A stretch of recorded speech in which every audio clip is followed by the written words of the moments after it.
There was a time where, when I was in high school, I had really terrible social anxiety.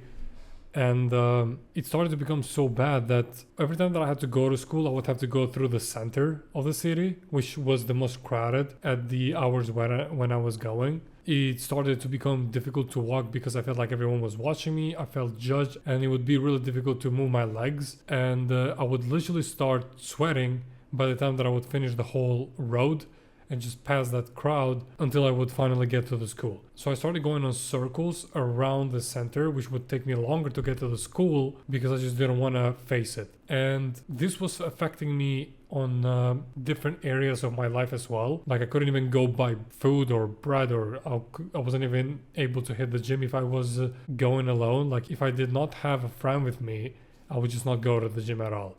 That's how anxious I was. I just did not want to engage people or activities by my own. It was just really difficult. It came to a point where when I was constantly going on circles to get to the school, it felt like it was becoming more difficult to live my life like that. So I had a moment of realization where if I keep doing this is going to just progress to be worse and worse, and it was already really bad.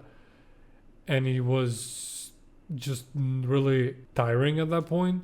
So I made the decision to just kind of try and push myself through it. I know that it's really difficult. I know that you cannot just jump the gun in these things, but I had to force myself to go because I was like, if I don't fix this now, I can imagine how it's going to look like down the line years from now.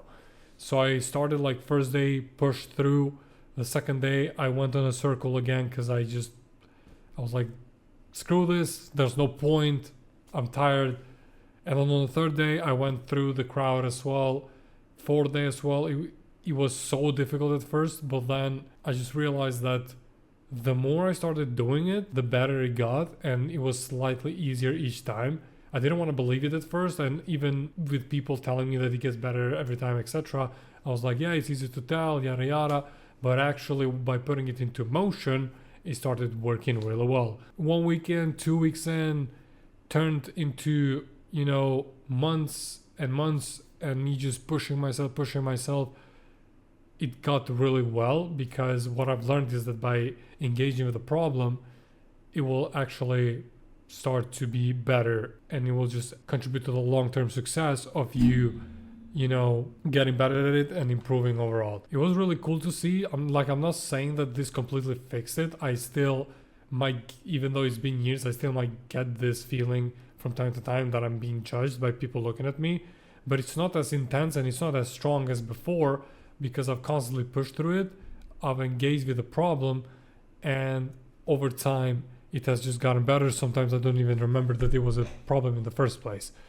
So the point is, what I'm trying to say is that the more you're going to engage with the problem, the more you're going to push yourself, the easier it gets. And trust me when I say this, it took me a really long time to understand this, but people don't really care for what you do. Like everybody has their own problems, everybody has their own thoughts. You don't know what's going on with their lives. They're too busy with their own lives and their own selves that they're just not going to be paying attention to you whether you walk a certain way. It's just not going to matter. People don't care. It took me a while to understand this and just finally accepted it, and once I did, that's how I found peace. Overall, made me more confident in life. Like I started going to the gym by myself. I started buying stuff because to me, even back then, it was crazy how I wasn't able to just go and buy food for myself because I was so anxious. I was so anxious to even meet people. I remember my father was going to introduce me to one of his friends, and my heart was racing because I constantly had the thoughts, what are they going to think of me? This is going to be the first time that they're going to see me. Are they going to judge me in a certain way? And all of these things, because even in school I was, bullied by certain individuals for a lot of these things, which contributed to me being an overall anxious person. Even though those were the things happening, I just try to push myself through them. And now when I meet new people or anything like that, I just don't really have anxiety about it, and don't really think what they think of me, because at the end of the day, it doesn't really matter. So yeah, I just kind of wanted to share that out there because I know a lot of people might relate. The point is, I know it's hard. I know that it takes a bit of time, but the key thing, as cliche it might sound, is to just engage with the problem. And you're going to see that it's not really, most of the time, it's not the things that we think. And I read a quote somewhere where it says that 80 to 90% of the things that we overthink, they don't really happen. And me, by engaging with this stuff, I kind of found out that it's actually true. Like when I met that friend of my father, he was super nice. Like he was showing me around his studio where he would make his paintings, etc. And we just overall had a really good time. And then at the end of the day, I was like, okay, the majority of the things that I thought of him, they were completely untrue, because he was nice and he just came across as a completely different person compared to what I was thinking in my head. But yeah, people mind their own business. People are just dealing with what they have in their own lives. They just don't care about you specifically, and just try to be more easy on yourself, basically. So yeah, hope that helps.